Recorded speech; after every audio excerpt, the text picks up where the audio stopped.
Dios les bendiga, amadas hermanas, hermanos que nos acompañan para el estudio de la lección de esta semana. Tópico 64, resurrección en las epístolas del Nuevo Testamento. Hemos estado viendo el testimonio de la resurrección de Cristo en distintos pasajes, capítulos, en los evangelios del Nuevo Testamento, pero ahora vamos a enfocarnos en las cartas, en las epístolas del Nuevo Testamento, en las cuales también se testifica, en las cuales también se expone la realidad de la victoria de la resurrección de nuestro Señor Jesucristo. Así que vamos a orar para preparar nuestro corazón. Señor, bendice este tiempo de palabra, bendice a cada hermano, a cada hermana que participa con nosotros en esta clase y que sea de bendición lo que va a aprender para que ellos lo puedan enseñar de la mejor manera y que sea tu Espíritu Santo quien los dirija, quien les ayude y quien les bendiga. Padre, te lo pedimos en tu nombre de Cristo y de tu Espíritu Santo.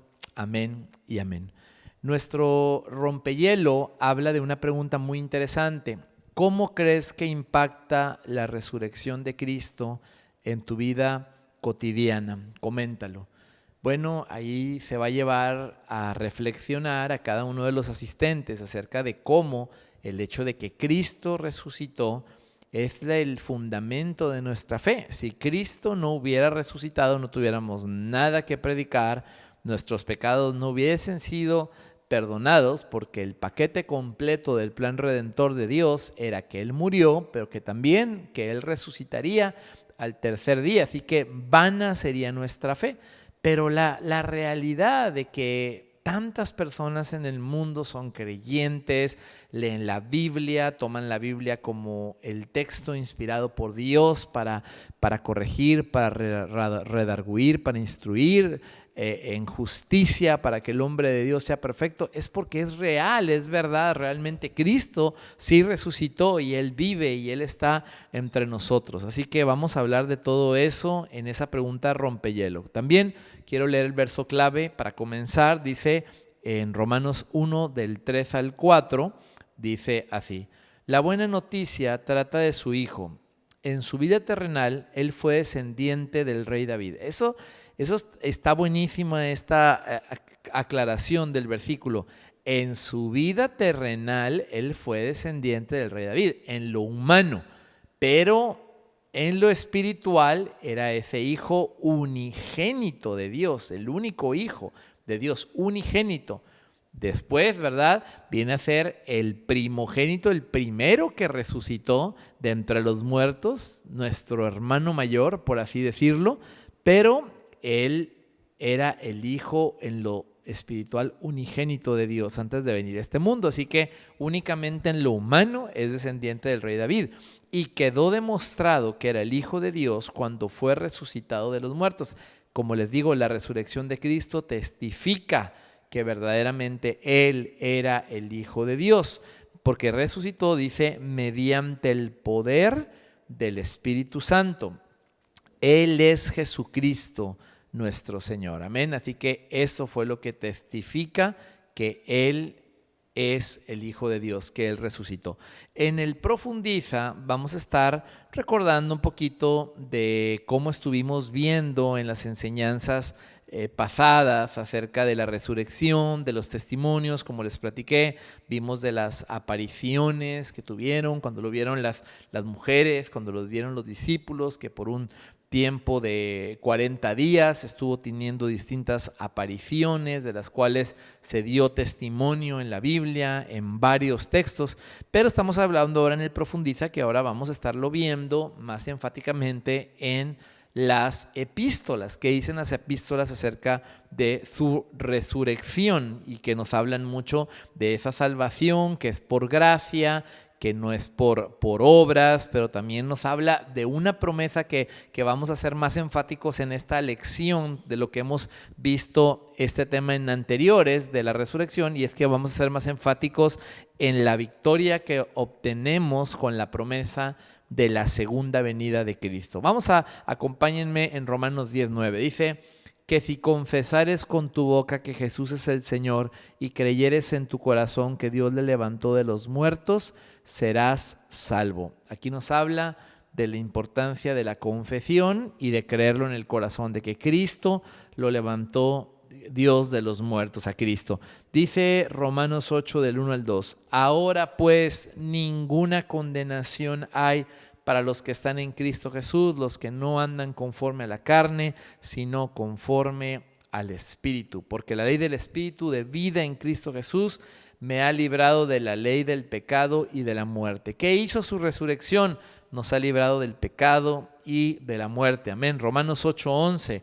Y si el Espíritu de aquel que levantó de los muertos a Jesús mora en vosotros, imagínense, ese mismo Espíritu que resucitó a Cristo mora en vosotros, el que levantó de los muertos a Cristo vivificará también nuestros cuerpos mortales por su Espíritu que mora en vosotros. Este solo versículo nos puede dar material para hablar todo el día de hoy, porque ese mismo poder que resucitó a Cristo está en ti, está en mí, para librarnos de maldad, de pecado, de tentación, para darnos pensamientos positivos, para caminar en victoria, para vivir en santidad, para obtener una sanidad física, para en aquel día ser transformados a un cuerpo glorioso y vivir con Cristo por toda la eternidad. Piense bien en esto que le estoy diciendo. El mismo Espíritu que resucitó a Cristo está en usted, está en mí y nos da poder. Por eso es que este domingo experimentábamos en la iglesia poderoso poder del Espíritu Santo en la alabanza, en la adoración, en la oración por los enfermos, por la gente que pasó al llamamiento, poder en la prédica, poder al cerrar, poder en cada momento del culto, porque el Espíritu Santo que resucitó a Cristo mora también en nosotros y nos está dando la victoria. Bueno, vamos a seguir adelante con esta magnífica enseñanza. Dice el subtítulo dentro de este tema de hoy, el poder de la resurrección de Cristo en el creyente. Y el primer punto es que habla de que su resurrección nos ha hecho libres. Hay que reclamar esta victoria. Esto es una verdad maravillosa. Su resurrección nos trae libertad. Él murió por nuestros pecados. Ya no nos vamos a sentir condenados. Aquellos que creemos en su muerte y en su resurrección somos juntamente crucificados, pero resucitados en Cristo Jesús. Eso es lo que significa el bautismo. Todas las cosas viejas pasan, se quedan en el agua, naces como una nueva criatura. Es un símbolo de nuestra nueva vida espiritual. Es a través de la muerte y la resurrección de Jesucristo que somos justificados delante del Padre. Y hay dos citas, Romanos 4:25 y Romanos 6:5 al 10 de la Nueva Traducción Viviente.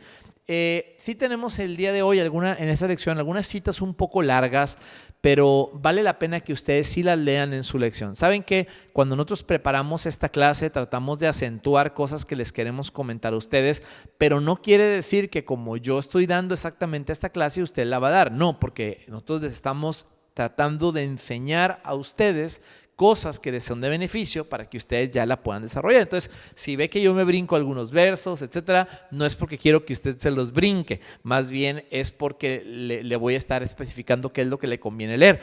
Yo sí le considero que allí en su lección, en su casa, en su grupo con visión, sí lean la de Romanos 6 del 5 a 10, por eso viene en negrita, no viene en azul, quiere decir que sí hay que leerla ahí. Pero bueno, para fines de esta clase voy a leer únicamente Romanos 4:25, el cual fue entregado por nuestras transgresiones y resucitado para nuestra justificación. Quiere decir que por su sacrificio podemos usted y yo tener la victoria y eso nos hace libres el día de hoy. Amén. Vamos al punto número 2. Su resurrección es el fundamento de nuestra fe. Y sí, realmente si Él no hubiera resucitado, como lo dije hace un momento, nosotros no tuviéramos ni qué compartir, ni van afuera nuestra fe. El apóstol Pablo, y lo menciona este punto, se reconoce como alguien que antes estuvo alejado de Dios. Ustedes saben que Saulo de Tarso, él perseguía a los cristianos, los mandaba a prender, los mandaba hasta matar, él mandaba hasta matar a los cristianos.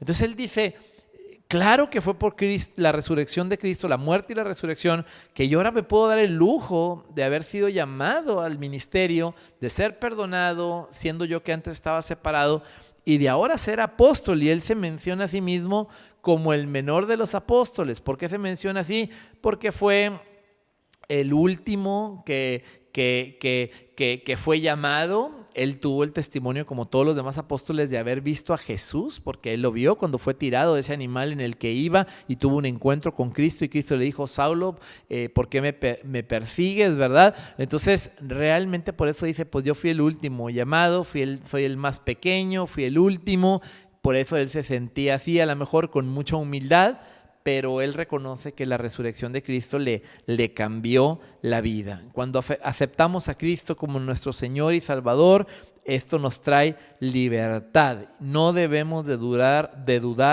de su resurrección. Vamos a leer 1 Corintios 15, del 3 al 4.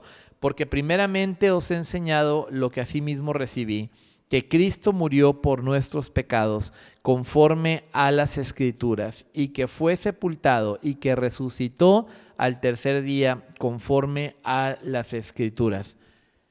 Les he mencionado mucho a los varones los miércoles que el mensaje de la resurrección, de la muerte y de la resurrección de Cristo tiene poder. Cuando nosotros le compartimos a una persona de Jesús, humanamente hablando, nosotros pensamos de, ay, déjame animarla, decirle que Cristo la ama, decirle que qué bonita se ve mi comadre, decirle a mi compadre que yo creo que le va a ir muy bien en su negocio, y creemos que con palabras humanas y con un poquito de palabras y con un poquito de motivación cristiana, creemos que los vamos a animar más. Pero les digo yo a los varones cada miércoles, la Biblia nos deja claro que cuando nosotros abrimos nuestra boca y testificamos de la muerte y resurrección de Cristo, algo poderoso sucede. Nada más por escuchar ese mensaje de la muerte y de la resurrección de Cristo, algo grande sucede. Entonces necesitamos aprender nosotros a hablar de la muerte y de la resurrección de Cristo, porque cosas poderosas suceden cuando hablamos de la muerte y resurrección de Jesús. Las tinieblas se van, los demonios se confunden cuando dices, yo declaro Cristo resucitado, Él resucitó al tercer día, y nosotros pensamos que una persona nueva no le va a tener impacto. Uy, ¿cómo? Pues si ni conoce de Cristo, ni conoce la resurrección. No, pero es algo espiritual. Tú anuncias la muerte y resurrección de Cristo y algo poderoso empieza a pasar en el ambiente espiritual. Y la persona dice, hey, yo quiero aceptar ese Cristo, porque ellos no están buscando aceptar un Cristo que es un filósofo humano que dijo bonitas palabras o un gran líder. Ellos necesitan recibir la realidad completa. Cristo no nada más nos dijo bonitas palabras, Cristo es la palabra de Dios. Él es el verbo hecho carne, vivió entre nosotros, habitó entre nosotros, vimos su luz, la luz del unigénito, dice la palabra, lleno de gracia y de verdad, pero también anunciamos su muerte y su resurrección, y eso es algo poderoso. Y la gente por eso dice, yo sí quiero aceptar ese Cristo, porque es un Cristo divino, es un Cristo inmortal, es un Cristo eterno, es un Cristo que no tiene temor, es un Cristo que es la deidad completa de Dios, la plenitud completa de Dios, Cristo. Entonces, Cristo resucitado es un poder, es un mensaje poderoso que todos debemos de compartir. También nos habla de otra cita, y agregamos aquí del versículo 9 al 11, dice de 1 Corintios 9 al 11, porque yo soy el más pequeño de los apóstoles, lo que les acabo de decir, no soy digno de ser llamado apóstol, porque perseguí a la iglesia de Dios, pero por la gracia de Dios soy lo que soy. Habla de que la salvación es por su gracia, y su gracia no ha sido en vano para conmigo. Antes he trabajado más que todos ellos, pero no yo, sino la gracia de Dios conmigo. Él reconoce que es la gracia de Dios la que nos habilita a trabajar y a tener resultados en nuestra vida cristiana. Dice, porque o sea yo o sean ellos, así predicamos y así habéis creído. Él reconoce que la labor de otros siervos de Dios que predican la palabra es tan valiosa como la labor de él, y así nosotros debemos saber que el hermano que predica la palabra en otra iglesia es tan valioso como lo que yo hago. Vamos a saltar bien en azul 1 Corintios 15 del 12 al 17, ese lo van a ver de tarea, y quiero cerrar con 1 Pedro 3:18, este segundo punto. Dice, porque también Cristo padeció una sola vez por los pecados, el justo por los injustos, para llevarnos a Dios, siendo a la verdad muerto en la carne, pero vivificado en espíritu. Cristo no tiene que morir varias veces por la gente, únicamente murió una vez, padeció una vez por los pecados, el justo por los injustos, para acercarnos a Dios. Y esto viene en una epístola que no fue escrita por Pablo, fue una epístola que escribió el apóstol Pedro. Así que vemos que este estudio no solamente es del apóstol Pablo, sino del apóstol Pedro, y sabemos que no todas las epístolas las escribió Pablo, para que sepamos eso y no creamos que todo lo escribió Pablo y lo aclaremos ahí con nuestro grupo. Bueno, vamos a ver el punto número 3, que es de mucha bendición. Habla de que somos salvos por gracia, ya lo estuvimos viendo. Pablo se siente que fue la misericordia de Dios la que la salvó, la que la trajo. Él recuerda que el Espíritu Santo que habita ahora en nosotros los creyentes, el Espíritu mismo nos habilita para tener la victoria, y los versículos que vamos a ver ahora nos testifican de que nuestro Salvador Jesucristo ahora en este momento se encuentra a la diestra del Padre, reinando en lugares celestiales. Le recordó también esta lectura de la carta a la iglesia en Éfeso del apóstol Pablo. Le recuerda que esa misma misericordia ahora se alcanza a todo creyente, y que ahora todas las cosas, como fueron puestas bajo los pies de Cristo, nosotros también podemos tener la victoria sobre todo principado, sobre toda potestad. Y ahora Él también en lo espiritual nos hizo sentar, dice Efesios, en lugares celestiales. Vamos a leer esta tremenda cita y quiero que me acompañen en Efesios 1 del 19 al 23. También pido en oración que entiendan la increíble grandeza del poder de Dios para nosotros los que creemos en Él. Es el mismo gran poder que levantó a Cristo de los muertos y lo sentó en el lugar de honor a la derecha de Dios en los lugares celestiales. Ahora Cristo está muy por encima de todo, sean gobernantes o autoridades o poderes o dominios o cualquier otra cosa, no solo en este mundo, sino también en el mundo que vendrá. Cristo tiene autoridad aquí y allá y nunca deja de ser esa autoridad. Dios ha puesto todo bajo la autoridad de Cristo, a quien hizo la cabeza de todas las cosas para beneficio de la iglesia. Este triunfo de Cristo en la cruz es para beneficio mío y tuyo, para beneficio de la iglesia. Y la iglesia es el cuerpo del Cristo. Él la completa y la llena. También es quien da plenitud a todas las cosas en todas partes con su presencia. La presencia de Cristo lo llena todo y nos bendice. Efesios 1 del 19 al 23. Y ustedes van a decirle a los hermanos y a las hermanas que en casita lean Efesios 2 del 1 al 10, que está larga los versos, el texto, pero les va a servir mucho, por eso viene en azul. Vamos al punto número 4. Su resurrección, de lo que nos dicen las epístolas, es nuestra esperanza.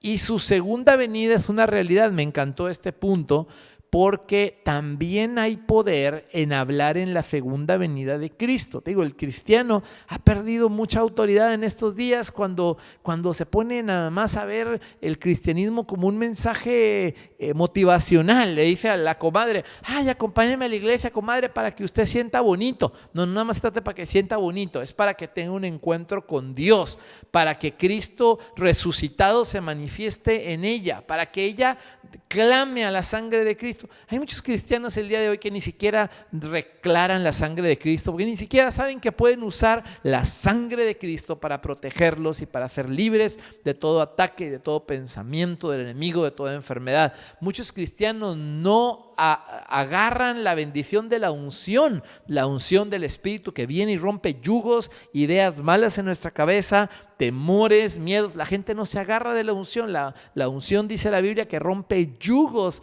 de esclavitud. La gente tiene una vida a veces cristiana muy limitada porque no ven las promesas de Dios, ni siquiera saben que hay ángeles que nos cuidan en este mundo. Ni se acuerdan. Hay cristianos que pasan años sin acordarse que había ángeles alrededor de ellos que los cuidaban todos los días, porque eso es lo que nos enseña la palabra. Son ángeles ministradores que ayudan al creyente. Lo vemos en el Nuevo Testamento como aquellos que eran usados por Dios para para liberar a los que estaban encarcelados por predicar la palabra. Aquellos ángeles también que encontramos un ángel cuando estaba Cristo resucitado que habla con las mujeres en la tumba. Encontramos también ángeles trayendo ese mensaje acerca de Cristo, de que Cristo nacería a la Virgen María, ¿verdad?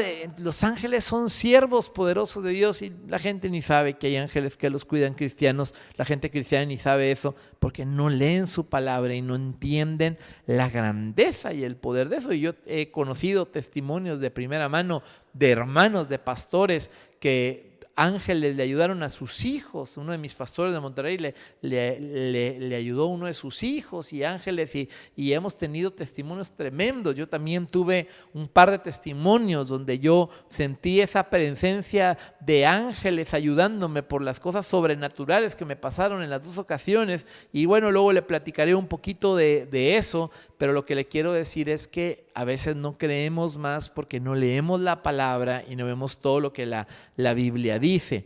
Y nosotros al anunciar la segunda venida de Cristo, anunciamos algo poderoso. Tú estás ahí en un ambiente espiritual difícil y le dices al diablo, agárrate, porque Cristo ya viene a reinar y toda maldad va a ser reprendida, va a ser encarcelada, va a ser castigada y vamos a vivir en eternidad con el Señor. Cristo viene a juzgar a las naciones, viene con esa mano de juicio, pero lleno también de gracia, lleno de verdad, lleno de misericordia, porque Él mismo murió por nosotros. Así que anunciar la segunda venida de Cristo pone a temblar al diablo. Quiero yo leer primera de Tesalonicenses, capítulo 1 del 2 al 3. Y quiero resaltar en este punto 4, les quiero comentar un poquito de esto. La epístola a los tesalonicenses es una epístola que va dirigida a la iglesia en Tesalónica, una iglesia que era ejemplar. ¿Y saben por qué era ejemplar? Porque a pesar de que estaban pasando por situaciones difíciles y había mucha oposición, se habían podido salvar ahí unos judíos, unos griegos, y la iglesia se mantenía firme. Entonces la iglesia en Tesalónica era una iglesia ejemplar. Al estar leyendo introducciones en materiales teológicos acerca de esta carta, también al estar estudiando comentarios bíblicos, al estar adentrándome, veo que era una iglesia, una congregación ejemplar en su fe, pero como estaban en un ambiente de oposición, en un momento de pruebas y dificultades, en medio de esa persecución, el apóstol Pablo les quiere recordar de lo bien que han hecho, de su fidelidad, pero les recuerda que deben de estar con su mirada puesta en el Señor Jesucristo y en sus promesas. Así que en ese contexto, primera de Tesalonicenses 1 del 2 al 3. Damos siempre gracias a Dios por todos vosotros, haciendo memoria de vosotros en nuestras oraciones, acordándonos sin cesar delante del Dios y Padre nuestro de la obra de vuestra fe. Está halagándolos del trabajo, de vuestro amor y de vuestra constancia en la esperanza en nuestro Señor Jesucristo. Ven, está halagando a esta iglesia por su fidelidad. Pero luego también quiero complementar con primera de Tesalonicenses 1, ahora del 6 al 9. Dice: y vosotros vinisteis a ser imitadores de nosotros, ellos del apóstol Pablo, de los que servían al Señor, y del Señor, recibiendo la palabra. Ellos la recibieron, hermanos, hermanas, en gran tribulación, dice, con gozo del Espíritu Santo, de tal manera que habéis sido ejemplo a todos los de Macedonia y de Acaya que han creído. Ustedes vinieron a ser ejemplo a los que han creído.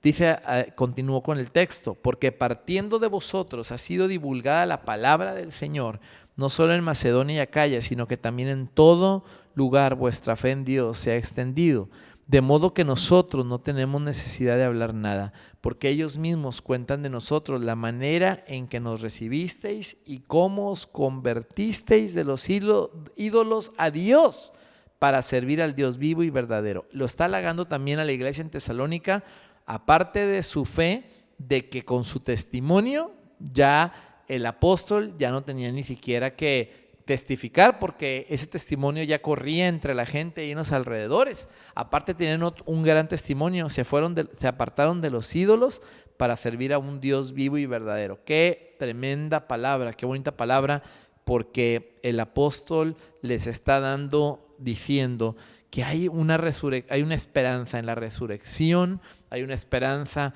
en anunciar la segunda venida de Cristo, y todo está relacionado con que Cristo sí resucitó y no se quedó ahí sepultado. El punto número 5 dice: somos llamados a ser discípulos. Y el apóstol Pablo le dice eso a Timoteo: hey, eres llamado a ser discípulo. Discípulos. Quiero que veamos en 2 Timoteo 2, del 1 al 2, que dice así: tú pues, hijo mío, esfuérzate en la gracia que es en Cristo Jesús, lo que has oído de mí ante muchos testigos. Esto encarga a hombres fieles que sean idóneos para enseñar también a otros.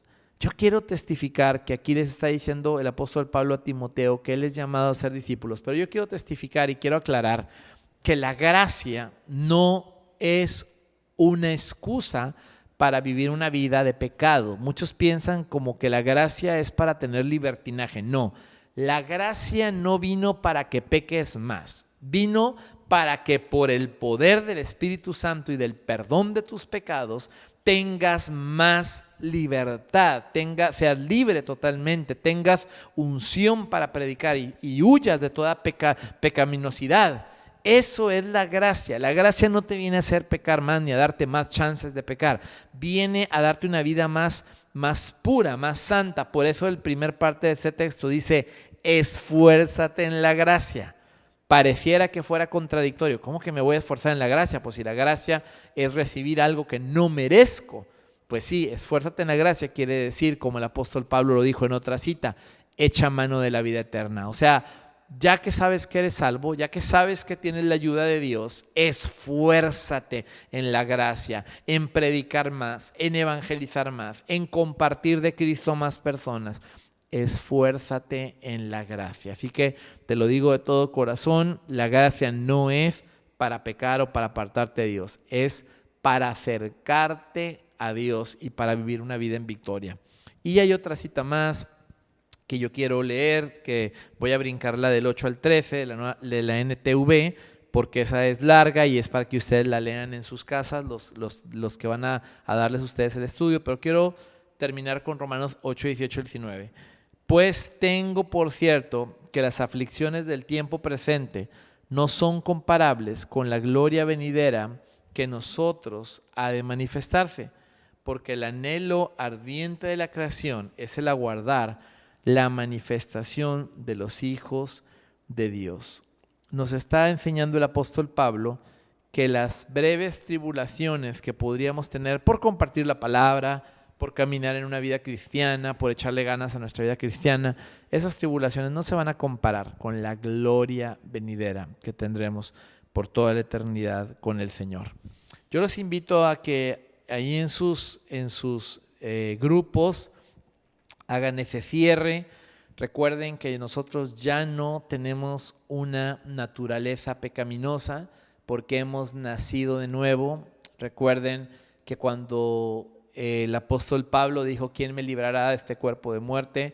No se estaba refiriendo como cristiano, él estaba haciendo una alegoría o una simbolismo de cómo se siente una persona cuando no conoce a Dios, pero ahora nosotros que somos llenos del Espíritu Santo, ya esa naturaleza de pecado es quitada y nosotros ahora tendemos a las cosas del Espíritu, tendemos a hacer las cosas de Dios, dice la Biblia que tenemos la mente de Cristo, somos más que vencedores en Cristo Jesús, así que ya no estamos conscientes de nuestra vieja y vana manera de vivir, sino vivimos conscientes de la autoridad, de la victoria, del gozo, de la alegría, de la bendición que implica caminar con Cristo Jesús. Así que ya usted no diga soy un pecador de lo peor. No, eso era lo que era. El apóstol Pablo dice: me siento inferior porque mira lo que yo hacía. Pero ahora el apóstol Pablo nos da versículos tan poderosos como: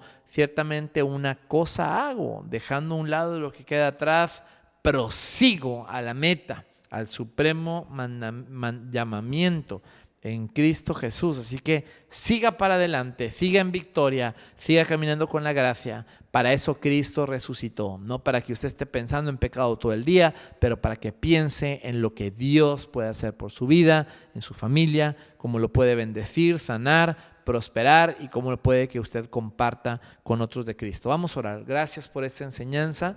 Te pido, Señor, que bendigas a cada hermana y cada hermano que la escucharon, que les sea de bendición y que ellos la puedan compartir de la mejor manera en sus grupos. Padre, en tu nombre de Cristo Jesús los bendigo y de tu Espíritu Santo. Amén y amén. Gracias por acompañarnos. Dios les bendiga.